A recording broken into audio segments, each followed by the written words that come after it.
Hello to all, myself Vandana Yadav and I'm working as a legal intern with Lexis and Company। और आज हमारे पास हैं दो बहुत इंटरेस्टिंग टॉपिक्स जिनके बारे में हम बात करेंगे। और हम सब ने हिंदी पिक्चरें तो देख रखी हैं और उसमें जब भी कोई कोर्ट सीन आता है तो गवाह गवाही देने से पहले हमेशा एक चीज़ बोलता है कि मैं गीता पे हाथ रख कर कसम खाता हूँ कि मैं जो भी कहूँगा, सच के अलावा कुछ नहीं कहूँगा। आज का हमारा पहला टॉपिक यही है कि why was Gita use in the court and why instead of Gita now oath is taken. ये प्रैक्टिस कहाँ से शुरू हुई, क्यों शुरू हुई, कौन लाया इसे, इसकी हिस्ट्री क्या है और बाद में इसे बंद क्यों किया गया। हमारे इंडियन कोर्ट्स में गवाह के धर्म के हिसाब से बाइबल, गीता, कुरान हिसाब से उससे कसम खिलवाई जाती थी। ये शुरू कुछ ऐसे हुआ कि मुग़ल शासकों के समय से यह प्रथा है कि धर्म ग्रंथ पर हाथ रखकर कसम खाई जाएगी और अगर वो ऐसा करता है तो ये माना जाता है कि वो सच बोल रहा है और वो झूठ नहीं बोलेगा। And the same thing was adopted by the Britishers and they made a law which they do every time, the Indian oaths act 1873। Now this law was replaced by the Oaths Act of 1969 on the recommendations made by the Law Commission in its 28th report. Now the question is, why were all these changes brought? इन बदलावों की ज़रूरत क्या थी? तो the answer is that to make the whole system very secular and very uniform.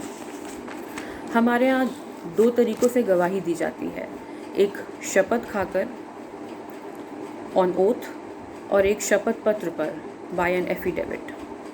If even after taking an oath if a person lies, अगर वो झूठ बोल रहा है जानबूझकर, तो क्या वो क्राइम है? Is lying a crime? So the answer is yes, it is a crime under section 193 of IPC और उसे इसके लिए 7 साल की सज़ा दी जा सकती है विद फाइन और बोथ।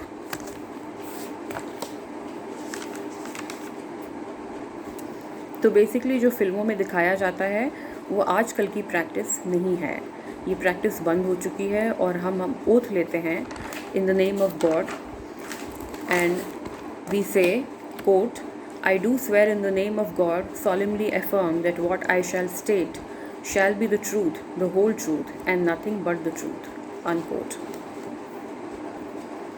अब हम आते हैं अपने दूसरे टॉपिक पर। तो अभी कुछ दिन पहले सुप्रीम कोर्ट में एक लॉ स्टूडेंट ने जजेस को योर ऑनर कहकर एड्रेस किया। इस पर हमारे जो ex chief justice of India S.A. Bobde ने ऑब्जेक्शन रेस किया और उन्होंने कहा कि this is the practice of the United states of America and not India.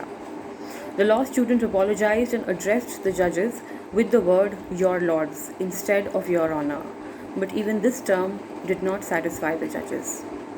So the topic is that why do we say my lord? First of all we should know what are salutations.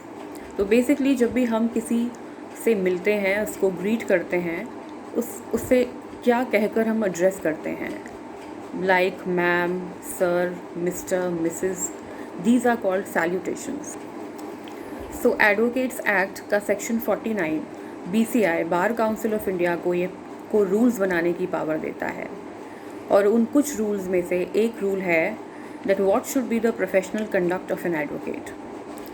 Few weeks ago, Justice P. Krishna Bhatt of Karnataka High Court requested the advocates to avoid addressing the court with the words like my lord or your lordship, but instead use such terms which fit in according to the Indian conditions, like sir, and that will be enough. Also, Punjab and Haryana High Court के justice Arun Kumar ने एक similar request रखी थी, that is to not use words like your honor, my lord, your lordship, and also avoid the words like obliged and grateful. और अभी कुछ दिन पहले सुप्रीम कोर्ट में लॉ स्टूडेंट ने योर ऑनर बोला।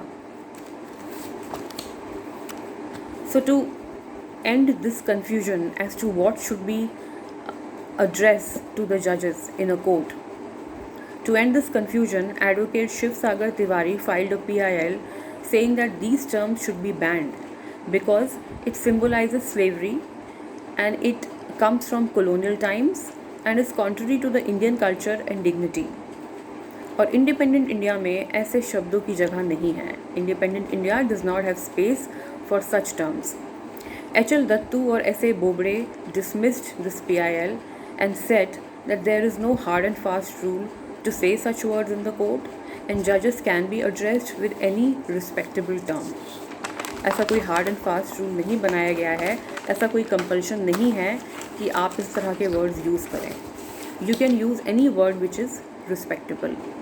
In 2006, the Bar Council of India published its resolution in the Gazette of India which read that Supreme Court and High Courts में Your Honor और Honorable Court use करें, while in subordinate courts and tribunals में Sir or any equivalent word in respective regional language can be used. Bar Council of India reasoned this out by saying that these terms were used during the colonial times, so instead we should use some respectful terms. कहाँ पर क्या बोलना है ये आपको BCI rules part 6 chapter 3A में मिल जाएगा. So the long and short of the matter is that basically all the courts and the judges want to eradicate terms like your lord, like my lord, and they want to bring some terms which are suitable to the conditions of our country. Thank you. Hope you liked the video.